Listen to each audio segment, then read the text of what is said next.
La la la la la! What a wonderful weather! The wind is blowing gently. Did you notice that? I just stressed a lot of W sounds. Let us talk about sound devices today.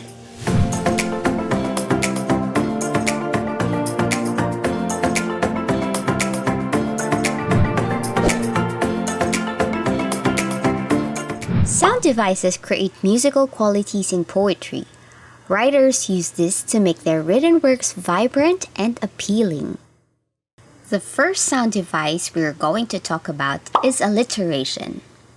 Alliteration is the repetition of consonant or vowel sounds at the beginning of words. Can you give us an example, please? Of course! Deep into the darkness peering, long I stood there wondering, fearing, doubting, dreaming dreams no mortal ever dared to dream before. Wow, that's amazing! Teacher Owl, how about consonance? Is that a sound device too? Yes, consonance is a repetition of consonant sounds only. It can appear anywhere in the word.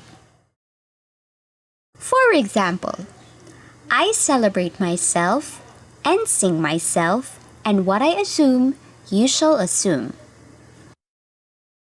Oh, now I get it! But wait, that's not all. We also have assonance. What's assonance, Teacher Owl?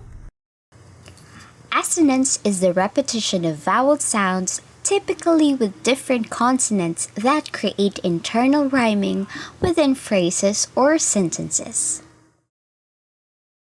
For example, and so all the night tide, I lie down by the side of my darling, my life, and my bride. Teacher Owl, I heard that onomatopoeia is also a sound device. Is that correct? Yes, that is totally true. Why don't you share what you know with us? Onomatopoeia is the use of words that imitate sounds. Very good.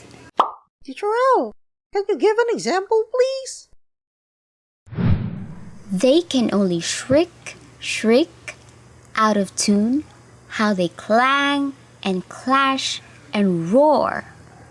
What a horror they outpour on the bosom of the palpitating air. Oh, that's so beautiful, Teacher Owl. Can you give us more examples, Teacher Owl? Well, I can, but I think it would be better if our friends will be the one to do that. Don't you think? Yes, Teacher Owl. Now it's your turn to use our sound devices. Let's see your works and share with us which sound device is your favorite.